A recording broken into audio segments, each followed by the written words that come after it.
Dios bendiga a todos mis hermanos y sean todos bienvenidos a la casa de Dios. Y Dios bendiga a todos los que nos escuchan, ¿verdad? Por las redes sociales, por el canal de YouTube, también Dios los bendiga grandemente, mis hermanos. Y antes de entrar a la palabra de Dios, quisiera primeramente pedir petición. Hoy en la mañana nos llamaron los hermanos de Greenfield, California, concerniente a nuestro hermano Fortino, allá en Oaxaca. La comunidad se llama Cerro Pájaro. Ellos no hablan mucho español. Ellos hablan triqui, es un dialecto. Entonces el lugar se llama Cerro Pájaro, o no sé si se llama el Cerro del Pájaro, ¿verdad? Porque no hablan muy bien español. Entonces oremos por nuestro hermano, ¿verdad? Él fue puesto en la cárcel por el gobierno por predicar a Jesucristo, por estar bautizando a los hermanos allá en Oaxaca. Tiene ya una semana aproximadamente preso. Entonces ya la familia fueron llevados también la familia allá donde está él, en la cárcel, y pues al hermano lo van a soltar en unos días más. Pero la condición, ¿verdad? La condición que les pusieron es que toda la comunidad cristiana que está ahí en Oaxaca, en ese pueblo, tienen que abandonar ese lugar. Tienen que dejar a sus familias, tienen que dejar sus tierras, tienen que salir para que ya no prediquen a Jesucristo. Entonces esa es la condición que le pusieron para soltar al hermano Fortino. Así que oremos. No sé qué va a pasar con ellos, y de una u otra manera nosotros tenemos que ayudar a esas familias. Si tienen que dar sus casas, lo poquito que ellos pueden tener lo tienen que dejar, ¿verdad? Para que el hermano salga libre. Y pues no podemos, ¿verdad? Me pedían un consejo que hacían, y pues yo solamente le dije: no podemos negar al Señor. No podemos negar al Señor Jesucristo, porque si lo negamos, Él nos negará. Entonces tenemos que soportar la persecución, ¿me entiende? Y ojalá con esto, hermanos, muchos despierten, muchos entren en conciencia, porque siguen esperando todavía, siguen esperando a la bestia que aparezca en un futuro, siguen creyendo en el anticristo, siguen creyendo en muchas fantasías en un futuro, y no se dan cuenta que lo grave ha empezado de años atrás, solo que ahora ya está más fuerte que antes, ¿entiende? Entonces oremos por ellos, amén, hermanos. Y si hay que ayudarlos económicamente para que ellos puedan salir de Oaxaca e irse a otro lugar, pues lo tendremos que hacer, amén, porque es importante eso. Sí, ahora sí, hermanos, vamos a leer la palabra de Dios. Vamos a entrar a la predicación. Vamos a ponernos en pie y abramos la palabra de Dios en Apocalipsis, capítulo 2, versículo 1 al 7.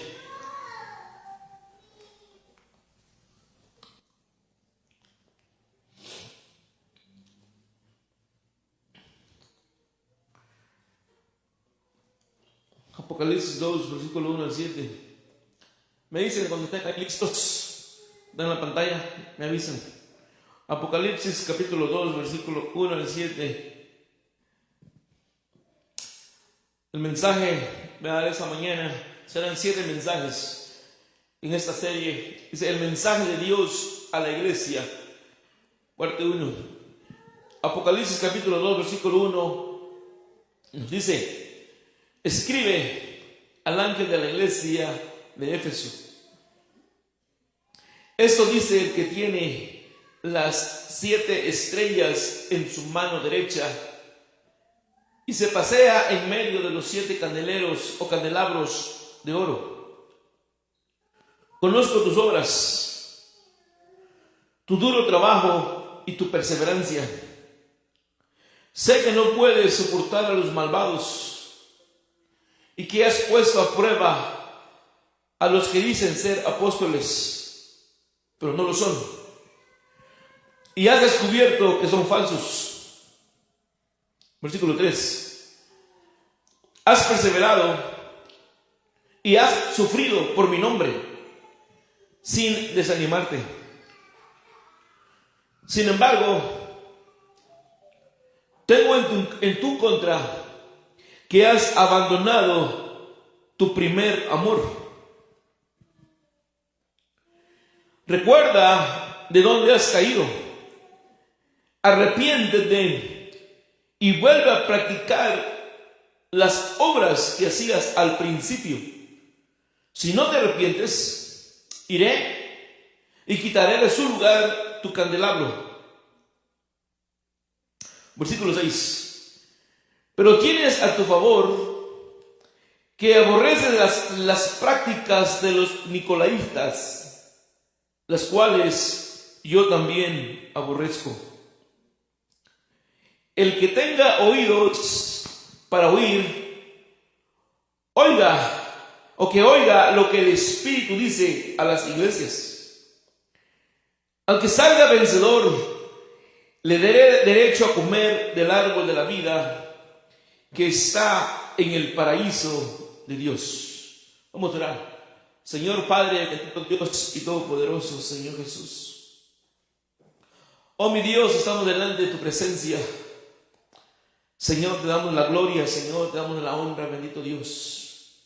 Padre, primeramente le pedimos perdón, Señor, por nuestros pecados, Señor, porque reconocemos que somos pecadores delante de tu presencia. Oh mi Dios, ten misericordia de nosotros. Padre, y tráenos tu palabra fresca en esta mañana, Señor. La palabra, Señor, que nuestra alma necesita oír, Señor. No lo que nuestra carne desea oír, sino lo que nuestras almas necesitan, Señor. Padre, por amor a tu nombre, sea su Santo Espíritu con nosotros. En el nombre del Señor Jesús. Amén. Bueno, tomamos un lugar, mis hermanos.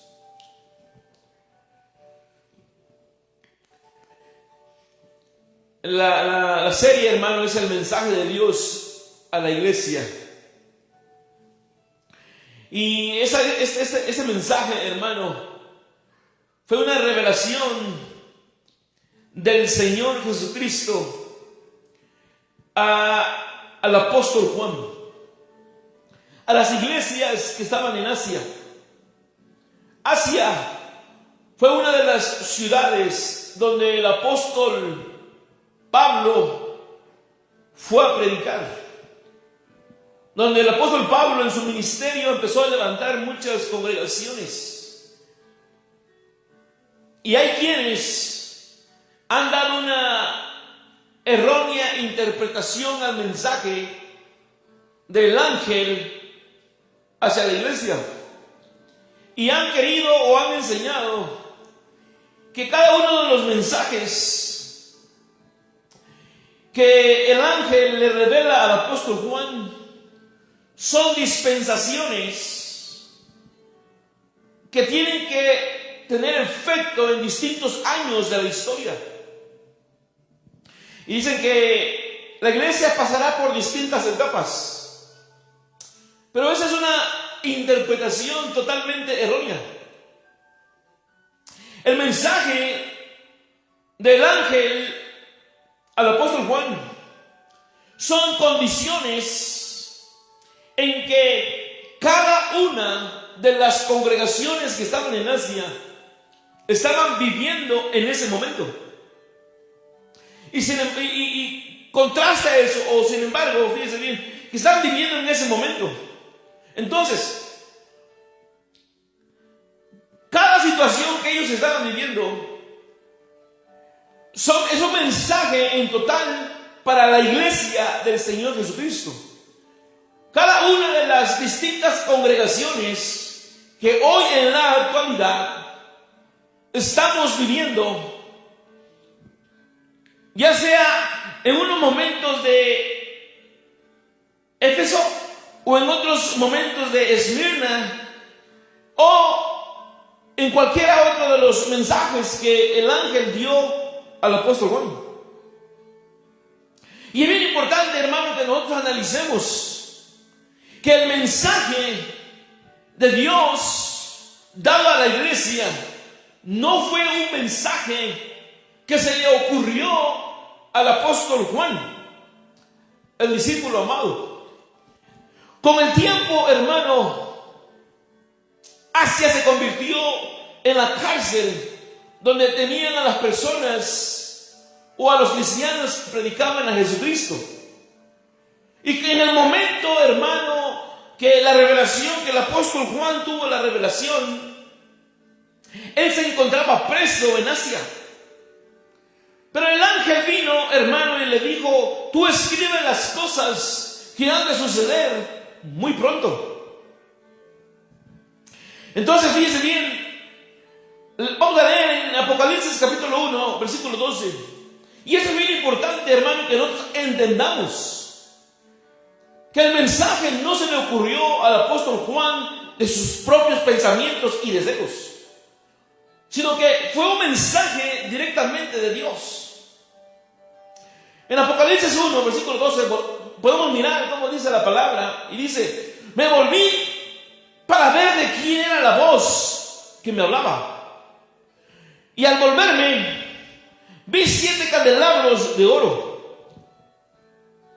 En medio de los candelabros, versículo 13, estaba alguien semejante al Hijo del Hombre, o sea, Jesucristo, vestido con una túnica que le llegaba hasta los pies y ceñido con una banda de oro a la cintura del pecho.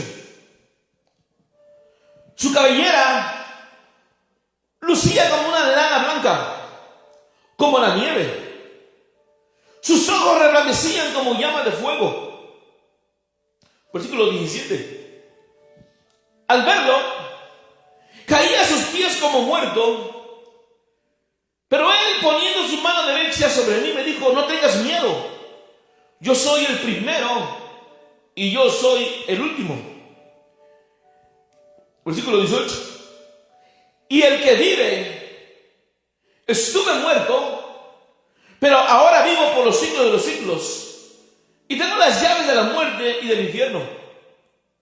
Entendemos nosotros, hermano, que el mensaje que el apóstol Juan recibió, que él escribió a la iglesia, era un mensaje directamente de Dios hacia cada uno de nosotros. Y muchas veces, hermano, nosotros o el cristiano dice: yo pienso, yo digo, yo opino. Ese concepto, hermano, no sirve. No tiene validez el decir yo pienso o yo creo que es así. No, nosotros tenemos que aprender a decir porque escrito está. Porque la Biblia dice esto, así es. Entonces, mi concepto de decir yo creo, yo pienso, no tiene veracidad cuando Dios dice que está escrito en su palabra. Entonces Juan, el ángel le dice a Juan: escribe las cosas que van a pasar pronto. Dice: yo soy el primero, yo soy el último. Yo soy aquel que estuvo muerto, pero ahora vivo por los siglos. Y el único que estuvo muerto, hermano, y vivió y resucitó y sigue con vida, ese es nuestro Señor Jesucristo. Cuando Él murió y lo enterraron, lo llevaron a la tumba, la palabra nos dice a nosotros muy claramente que la hermana fue a buscarlo a la tumba. Pero dice que al llegar a la tumba estaba vacía. Y miró ahí un ángel y que le dijo: ¿por qué buscáis entre los muertos al que vive? No está aquí, ha resucitado.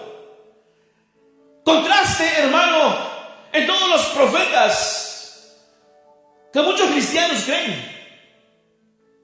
William Marlon, si usted va a la tumba, ahí está en la tumba todavía. José Smith, usted va a la tumba, ahí está en la tumba. Elena White, usted va a la tumba, sigue estando en la tumba. Y cada uno de aquellos hombres que se han proclamado grandes ministros, grandes profetas de Dios, sus cuerpos siguen estando en la tumba. Pero si usted va, hermano, a la tumba de nuestro Señor Jesucristo, esa tumba está vacía, porque Él resucitó. Y por eso escribe al ángel, hermano, le dice, le escribe a Juan, le dice, mira, tú escribe estas cosas.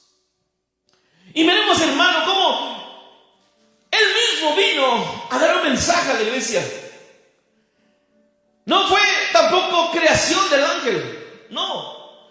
Venir al encargado de la iglesia, venir al pastor, venir al ministro, que estas cosas van a acontecer muy pronto. Y empieza, hermano, fíjese muy bien. Primero el Señor va y elogia a la congregación que estaba en Éfeso. Se dirige contra ellos. En otras palabras, el Señor Jesucristo le dice a Juan, ve y dile al pastor que está pastoreando allá en la ciudad de Éfeso. Y mira cómo empieza el Señor Jesucristo. Menciona 7 puntos que vamos a mirar en este día. Primero empieza elogiando a sus hijos. Empieza elogiando su arduo trabajo. Alababa sus buenas obras. En otras palabras, la congregación que estaba en Éfeso estaba trabajando arduamente por la obra. Tenía muy buenas obras. Ayudaba a los pobres. Proveía para el necesitado. Y hacía muchas obras buenas por las cuales el Señor Jesucristo estaba alabando el trabajo de cada uno de ellos. Todo lo que ellos hacían estaba bien. Reprendían al pecado. No toleraban, hermano, el pecado. Cuando había pecado, reprendían el pecado. Reprendían a los malos. Dice, defendían la verdad. La doctrina que el Señor les había dado. Peleaban contundentemente a favor de la palabra de Dios. Y no dice la Biblia que lo que ellos hacían estaba mal, sino todo lo contrario, lo que ellos estaban haciendo era digno de alabar. Era digno, hermano, de ensalzarlo, porque el mismo Señor los estaba elogiando. Como diciendo, ustedes están haciendo un excelente trabajo. Habían sufrido los ataques del enemigo. Y también tenían paciencia. Y tenían trabajo. Y una porción dice que habían puesto a prueba a los falsos apóstoles. Cuando ellos defendían la verdad, ponían a prueba lo que los falsos apóstoles exponían. Y dice que ellos los encontraban mentirosos. Y podemos mirar, hermano, que esto de los falsos apóstoles no es nuevo. Esto ya es viejo. El mismo espíritu que se movía en aquel entonces, que se levantaban falsos apóstoles, es el mismo espíritu, hermano, que ahora se ha levantado en nuestros tiempos. Hombres que se autodominan apóstoles. Tenemos hombres falsos apóstoles como Maldonado, como Casluna, como la esposa de Maldonado. Falsos apóstoles que son hallados mentirosos. Vemos nosotros que es la misma condición en la cual la iglesia de aquellos tiempos se estaba moviendo. Es el mismo espíritu que se está moviendo en nuestros días. Y solamente mencioné unos, por no mencionar a una decena de falsos ministros que se han proclamado, se han levantado en esos tiempos, queriendo hablar nuevas enseñanzas, nuevas doctrinas, nuevos mensajes del Señor. Pero el mensaje del Señor es uno, y el mensaje de Dios no ha cambiado a través de los tiempos, sino que el mismo mensaje de Dios permanece para siempre. Pero fíjense bien cómo Dios alababa el trabajo de esos hombres, de estos hermanos en la iglesia, que se movían como hormigas y estaban trabajando para que la obra de Dios avanzara en una dirección, unidos y juntos. Sufrían, los ataques. Había problemas en la iglesia, pero ellos permanecían firmes en la fe. Y dice ahí, y no te has desanimado. O sea, el ánimo de ellos estaba, hermano, fuerte en el Señor. Aunque sufrían ataques, aunque sufrían críticas, aunque sufrían muchas cosas, hermano, ellos permanecían fieles al Señor Jesucristo. Por eso el Señor los alababa. Dice, yo alabo lo que ustedes están haciendo. Trabajan arduamente. A lo mejor, hermano, construían templos, no sé. Lo cierto es que Dios dice que ellos realmente estaban trabajando por su obra. Pero fíjense bien, dice la palabra que el Señor tenía algo que reprocharles. Algo que me llama la atención, hermano, es que dice que ellos trabajaban. Pero dice que ellos trabajaban porque ellos amaban al Señor. Y se ha trabajado por amor a mi nombre. No trabajaban ellos y no hacían las cosas para ser vistos, para ser alabados por los hombres, sino que ellos entendían perfectamente que todo lo que ellos hacían, lo hacían por el Señor. No para agradar al hombre. Por eso el Señor los elogiaba. Dice, ustedes están trabajando por amor a mi nombre, por amor a mi obra, por amor a la iglesia que es mía. Eso es digno de alabanza. Eso es digno, hermano, de un elogio. Cuando alguien trabaja porque realmente ama al Señor, es digno de que nosotros alabemos esa acción. Lo mismo que estaba haciendo el Señor. Pero en la reprensión, fíjese bien, mantenga usted en su mente ¿qué fue lo que llevó a esta iglesia a trabajar arduamente por el Señor? ¿Qué era lo que a esta iglesia los llevaba, hermano, a reprender el pecado? ¿Qué es lo que impulsaba a la iglesia a descubrir a los falsos apóstoles? Era, hermano, el amor que ellos tenían hacia el Señor Jesucristo. Pero en la reprensión, en la queja del maestro, dice, pero todo esto que están haciendo está bien. Pero tengo algo contra ti. Dice, has olvidado tu primer amor. Has olvidado aquello que te llevó a trabajar arduamente. Te has olvidado de aquello que te llevó a reprender el pecado. Te has olvidado de aquello que te llevó a descubrir a los falsos apóstoles.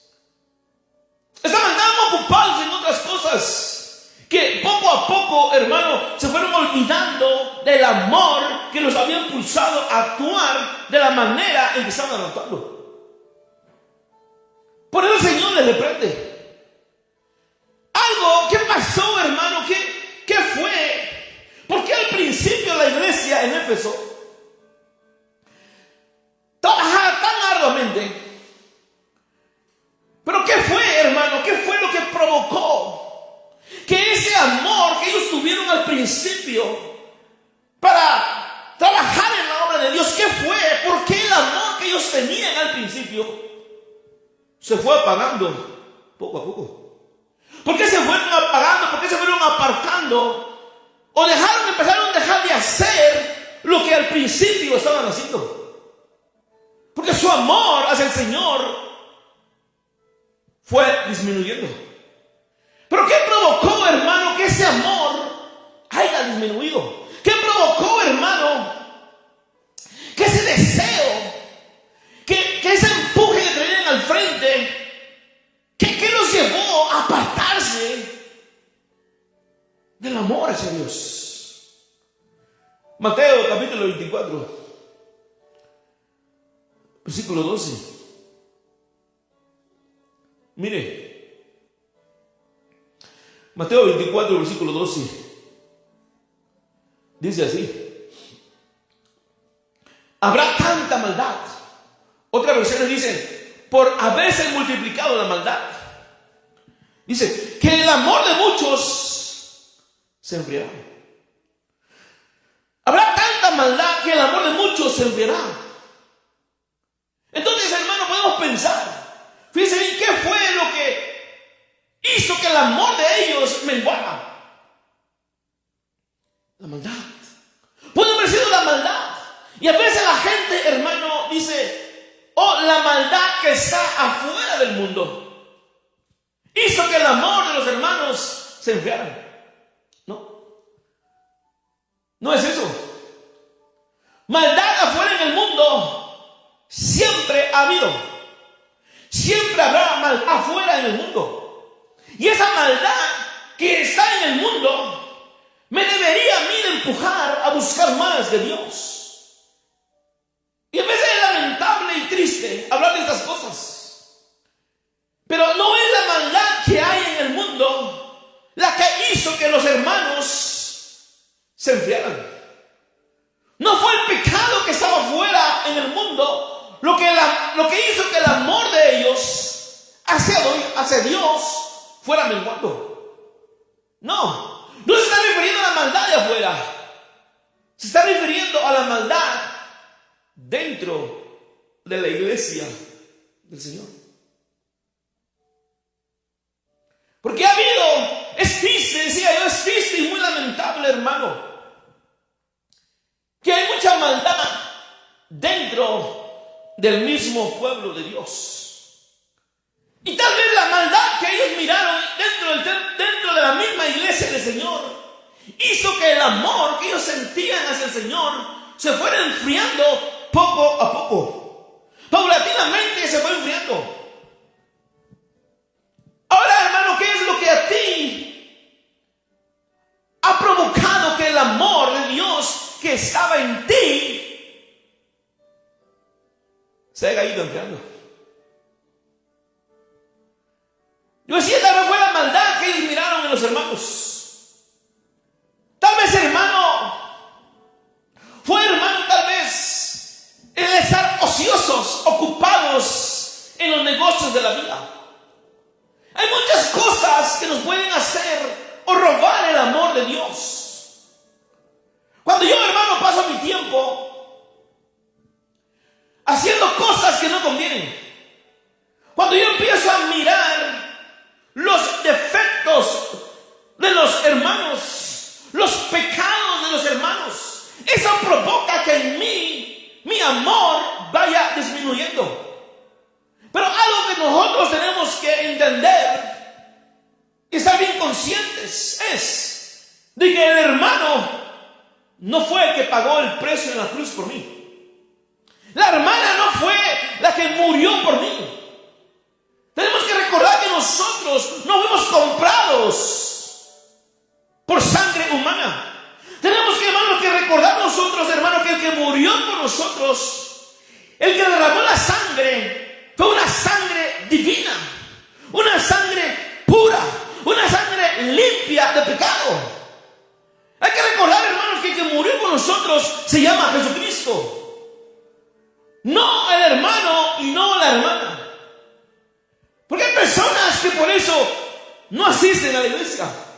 Hay personas que por eso no quieren ser cristianos porque miran el mal testimonio y el mal comportamiento de muchos hermanos. Y tal vez eso, hermano, fue lo que en ellos provocó que el amor fuera disminuyendo.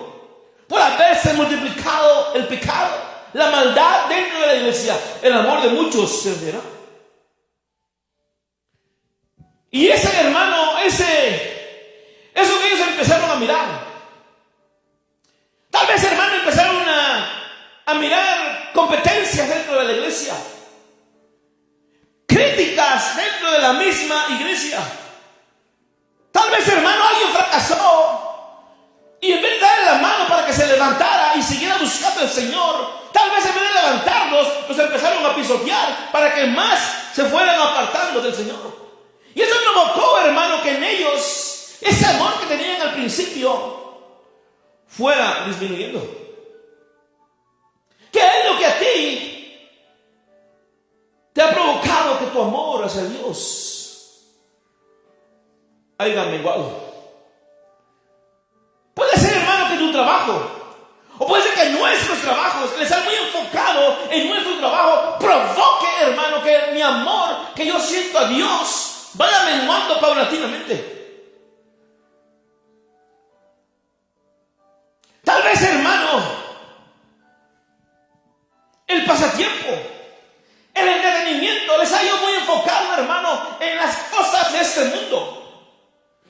Tal vez las diversiones, hermano, han provocado que mi amor hacia Dios vaya menguando. Tal vez, hermano, el fútbol, tal vez un deporte ha provocado que mi vida, que el amor que yo sentía hacia Dios se haya venido por los suelos. La pregunta es que cada uno de nosotros tenemos que analizar nuestras vidas y mirar qué es lo que a mí me ha provocado que mi amor haya menguado. Cuando uno ama, hermano, uno demuestra su amor hacia esa persona a través de hechos. El amar es más que palabras.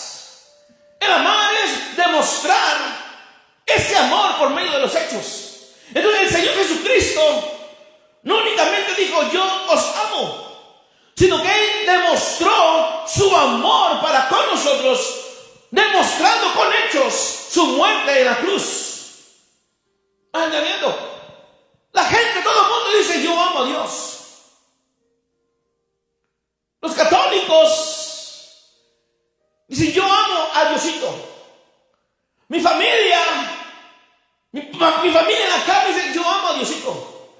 Y todo el mundo dice yo amo a Dios. Entonces el amar a Dios es más que palabras. Es una demostración de que yo realmente amo a Dios. ¿Cómo puede un hombre en un matrimonio decirle a su mujer,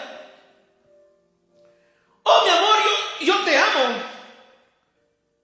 Oh vieja, le quita como le diga, oh vieja, yo te amo, vieja. Pero no le demuestra con hechos que realmente la ama. La tiene trabajando, hermano, día y noche. La tiene torturándola día y noche. No provee para la casa. No le dice una palabra, no le da una palabra de amor. No le da una palabra de cariño. No le da un estímulo. No le hace sentir que realmente la ama. ¿De qué le sirve a una mujer que después le diga, oh sí, me ama, pero no le demuestra ese amor con hechos? ¿Me entiendes? Porque el amor es una demostración, hermano. Por eso el Señor Jesucristo dijo, no solamente dijo de tal manera amó Dios al mundo. Él demostró ese amor muriendo en la cruz por nosotros. ¿Cómo el esposo le dice, yo te amo, mujer? Pero la engaña con otra mujer. Yo te amo, mi amor, vieja, gordita, ruca, como le quiera decir, pero no le da una demostración de ese amor. Entonces el amor, decir amar, es más que palabras. ¿Me entiendes? Entonces, ¿cómo alguien puede decir yo amo a Dios, pero no le demuestra a Dios lo que Él realmente está diciendo? ¿Cómo el hombre le puede decir, oh, mi amor, yo te amo, pero nunca pasa un tiempo con ella? Cuando la mujer pide su atención, cuando la mujer quiere estar con él, con ella, con él, pasar un tiempo juntos como familia, siempre está cansado. No tiene tiempo. Oh, porque voy con los amigos. Oh, porque me habló el hermano Sutano. No tengo tiempo. No, primero es tu esposa, antes que el pastor, antes que los hermanos. Primero es tu esposa, primero es tu familia antes que yo. ¿Me entiendes? Entonces, ¿cómo la esposa le va a creer ese amor si cuando ella quiere platicar con él, pasar un tiempo juntos, nunca tiene tiempo? Le da sobras de su tiempo. ¿Entiendes? Entonces, ¿cómo podemos decir nosotros yo amo a Dios cuando yo, hermano, no le demuestro a Dios mi amor y únicamente le doy sobras de mi tiempo a Dios? Y con mucho respeto, hermano, pero las obras no se le dan ni a un ser humano, ni tampoco a Dios, mucho menos a Dios. ¿Me entiendes? ¿Por qué las obras solamente se le dan a los perritos?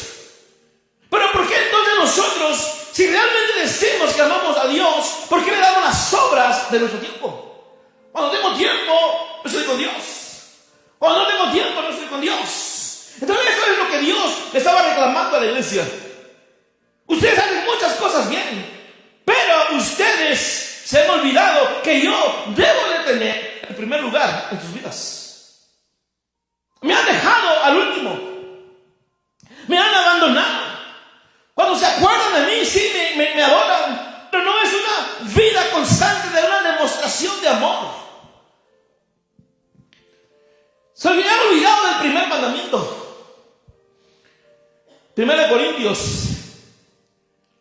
16:22. Y alguien podrá decir, eso no es pecado.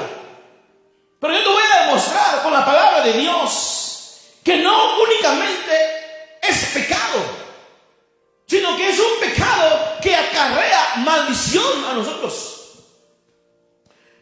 1 Corintios 16:22.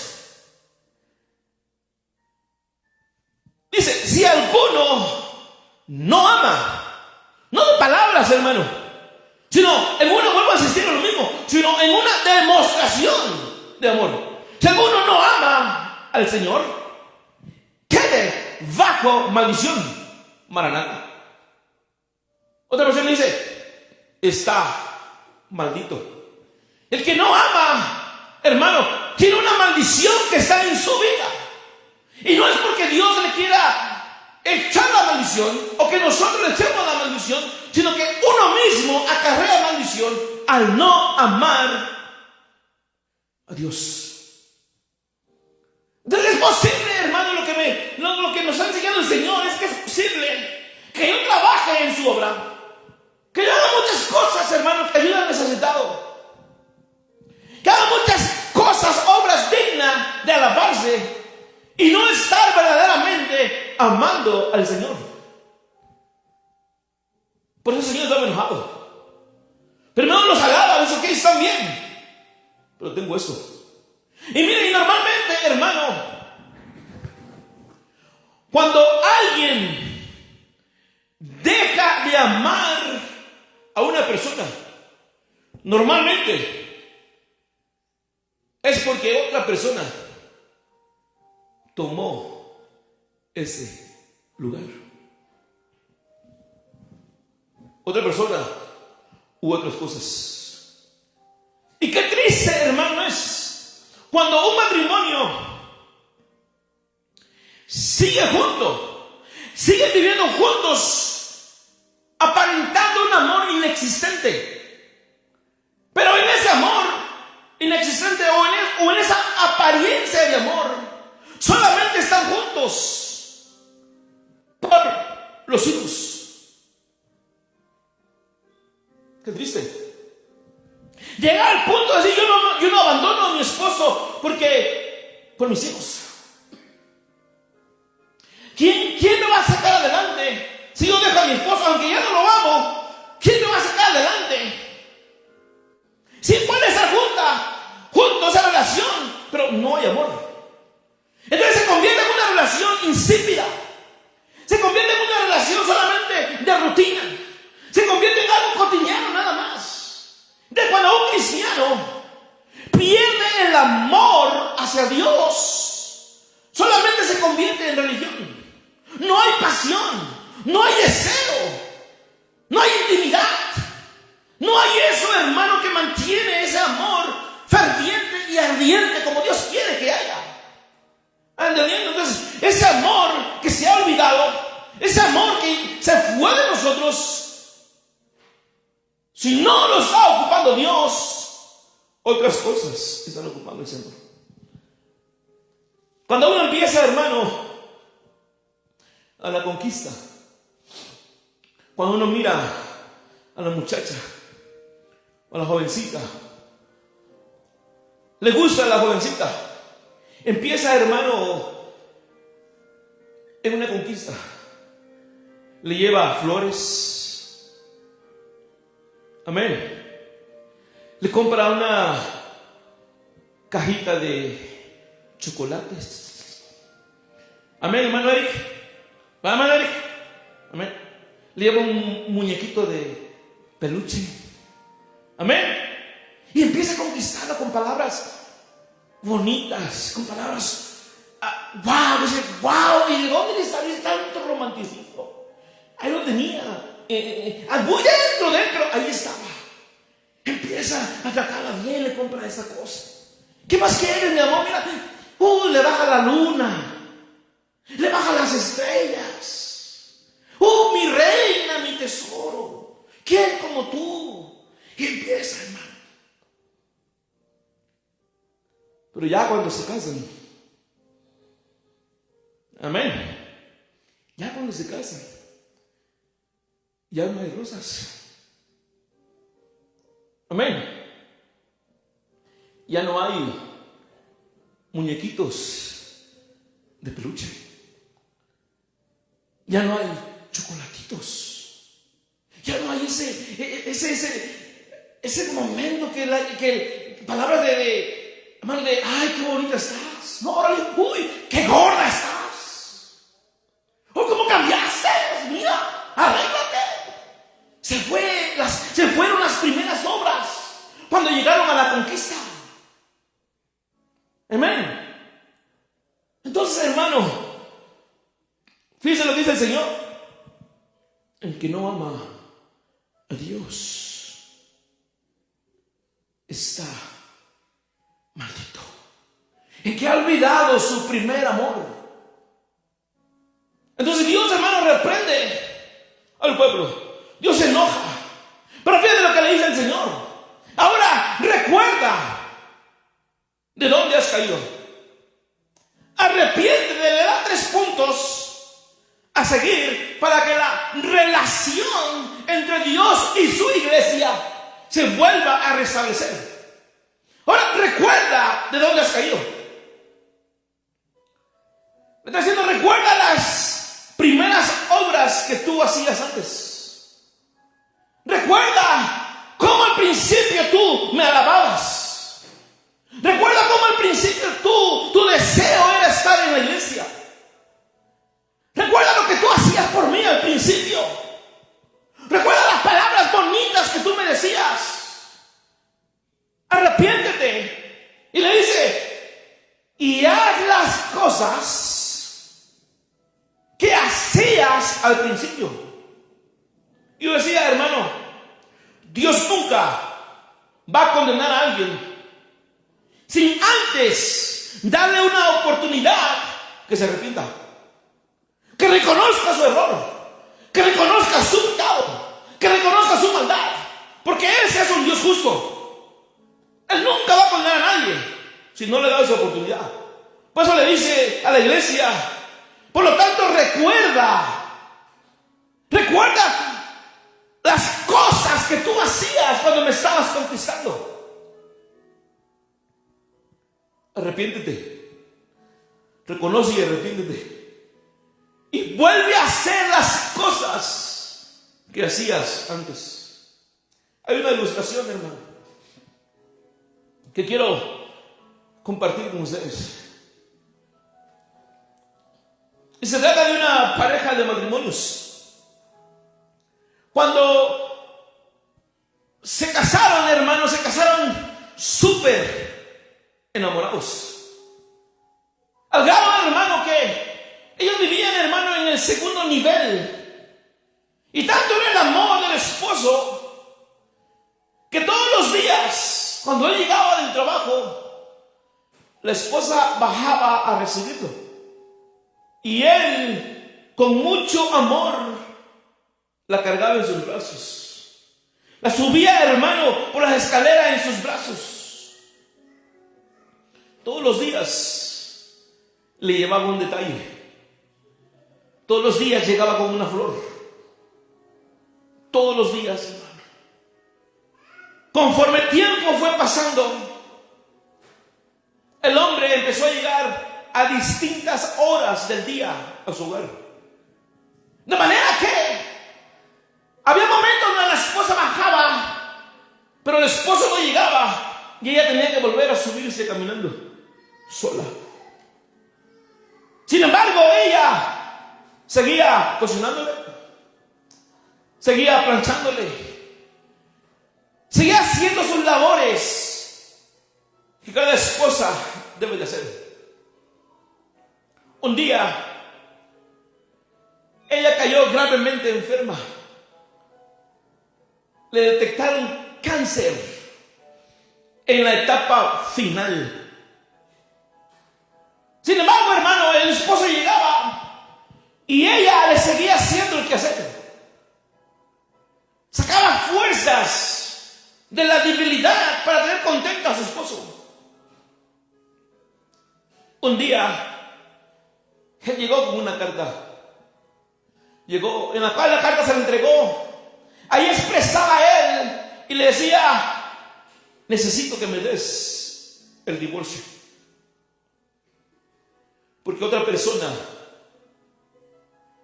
tomó tu lugar. Ahora la pregunta es: ¿qué ha tomado el lugar de Dios en tu vida? ¿Qué te ha robado a ti el amor de Dios que estaba en ti? La mujer lloró amargamente. Sintió, hermano, que el mundo se le acababa. Y el esposo llegaba todos los días y le decía: ¿qué has pensado, mujer, del divorcio? Dice la mujer: te daré el divorcio con una condición. Dice: quiero que vuelvas a hacer lo que hacías al principio.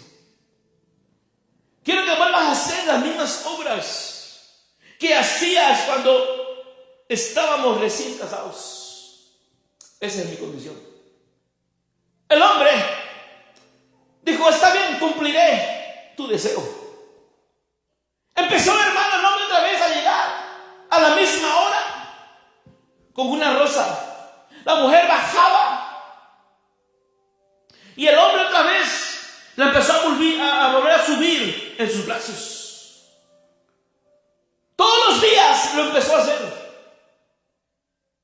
sin faltar un solo día la rosa, sin faltar un solo día el detalle con el cual la conquistó. Y se fue dando cuenta que la seguía amando profundamente. Solo que el descuido, hermano, solo que el descuido había hecho que a él se le olvidara que la seguía amando. No había dejado de amarla, se le había olvidado que la seguía amando. Un día llegó, no encontró a su esposa en la escalera, y ese día él le iba a pedir perdón. Él iba a decir que lo perdonara. No la encontró. Subió arriba a la recámara. Estaba muerta. Ya era demasiado tarde. ¿Te das cuenta? Como muchas veces a nosotros se nos olvida el amor de Dios por causa de estar ocupado en otras cosas, porque el trabajo ha tomado el lugar de Dios en tu corazón, porque la diversión ha tomado el lugar de Dios en tu corazón, porque los afanes de la vida han tomado ese lugar que le corresponde únicamente a Dios. Porque a lo mejor amas más al mundo que Dios. Y dice la Biblia: el que ama al mundo, el amor de Dios no está en él. ¿Por qué no está el amor? Porque las cosas del mundo han tomado el lugar que le corresponde a Dios. Por eso Dios le dice: arrepiéntete, vuelve a hacer esas cosas que hacías al principio, vuelve a servir en la iglesia, vuelve a ayudar, vuelve a enseñar a los niños, vuelve a hacer lo lo que antes tú hacías por el Señor Jesucristo. Cuando para ti tu único deseo, tu único amor, tu pasión era estar con el Señor Jesucristo, vuélvelo a hacer, dice el Señor. Porque si no lo haces, dice, vendré, quitaré tu candelero y será tarde. Es lo que dice el Señor. Luego dice, tengo otras cosas también contra ti. Tengo algo de que alabarte. Que aborreces la obra de los nicolaitas, la cual yo también aborrezco. Y muchos teólogos le han asignado la enseñanza de los nicolaitas a uno de los discípulos del Señor, a uno de los diáconos que el Señor escogió en el libro de los Hechos, porque ahí aparece un hermano de nombre Nicolás. Y dicen muchos teólogos que él se desvió de la enseñanza del Señor y empezó a enseñar otras cosas que estaban en contra del Señor, a lo cual yo no estoy de acuerdo con esa interpretación. Porque hay una corriente que habla de años más adelante de un hombre que se levantó llamado Nicolás, que ellos enseñaban, hermano, inmoralidad sexual, que ellos enseñaban grandezas ante los hombres, que todos los que enseñaban o pertenecían a ese grupo eran arrogantes, eran soberbios, eran altivos, y cada uno de ellos reclamaba ser mayor que los otros. Y esa es la corriente que yo creo. Por eso, Señor, ustedes aborrecen al soberbio, lo cual yo también aborrezco. Ustedes aborrecen al altivo, al cual yo también aborrezco. Tengo esto. Dice, pero se han olvidado de mi amor. Pero mira el final. Primero los elogió, les expuso su queja, los invita a un arrepentimiento. Y luego le dice, les da una promesa. En el versículo 17, en el versículo 17,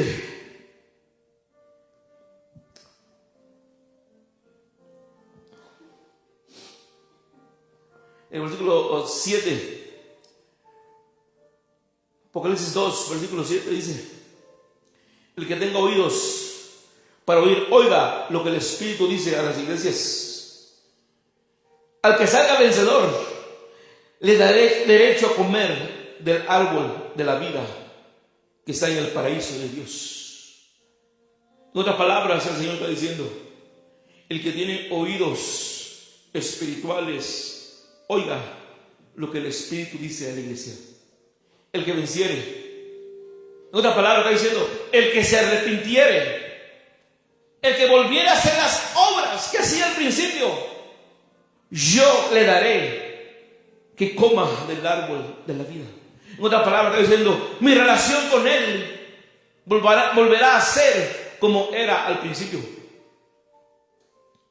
Un cristiano, hermano, sin el amor de Dios no es nada. Es solamente religión. Es solamente una rutina, nada más. Es un cumplimiento, nada más. Pero no hay esa pasión. No hay ese deseo infinito de estar siempre con el Señor.